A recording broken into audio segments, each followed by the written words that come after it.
c'est ça. Alors, les tests contractuels donc sont souvent confondus également aux tests d'intégration. Euh, Pourquoi ils sont confondus aux tests d'intégration? Parce que les deux, parce que dans les tests d'intégration, je veux dire dans les tests d'intégration au niveau application. Parce que dans les tests d'intégration, c'est ce qu'on va voir tout à l'heure au niveau application, on va tester tous les microservices intégrés entre eux. C'est-à-dire, forcément, quand on fait les tests d'intégration au niveau application, on va tester également la communication. Mais c'est un peu différent. Avant de faire, il est toujours préférable dans la stratégie de test. Donc, avant de faire les tests d'intégration de l'ensemble des microservices, il faudrait automatiser également les tests des contrats.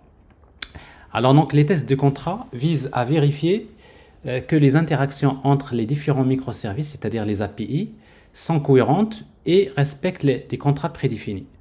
Donc, vous savez que quand on fait communiquer les microservices entre eux, donc on va utiliser ici des protocoles comme par exemple le REST.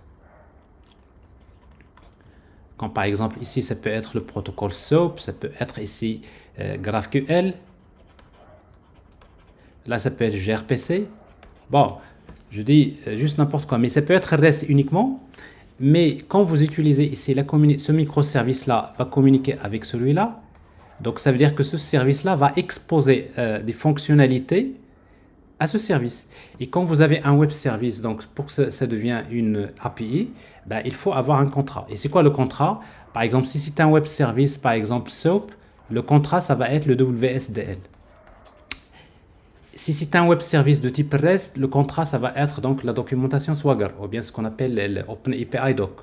Si c'est un service, par exemple, GraphQL, donc vous allez avoir un fichier qui s'appelle GraphQL Schema. Et si c'est un, par exemple, service gRPC, vous avez un protofile qui est le contrat. Donc, et du coup, quand on fait les tests de contrat, on va pas tester toutes les fonctionnalités de l'application. On va tester uniquement les fonctionnalités, c'est-à-dire dans lesquelles on communique avec les autres microservices. Donc, ce qui fait, en quelque sorte, ça revient à quoi? Ça revient toujours à tester donc c'est-à-dire notre REST API, mais cette fois-ci qui va être connecté bien sûr à les vrais, c'est-à-dire il y a l'intégration entre les différents services, mais cette fois-ci, donc on va se focaliser on va tester que les fonctionnalités. Vous voyez donc ici notre service, il va utiliser le vrai REST, par exemple client. On va se focaliser que sur les fonctionnalités qui vont communiquer avec les autres services. Donc, autrement dit, on résume, donc je l'ai résumé ici, donc c'est-à-dire on va tester que les fonctionnalités, ces communications. Donc ça, il faut rédiger des tests de contrat. Donc ici, vous automatisez ces tests de contrat, c'est très important. Parce que quand par exemple, il y a un prestataire, qui a un service et qui a changé de contrat, parce qu'on peut faire des mises à jour de service, mais il ne faut jamais changer de contrat. Mais quand le contrat change, ça veut dire que l'autre service ne va pas fonctionner. Il dit que donc, quand le contrat change, on doit le savoir.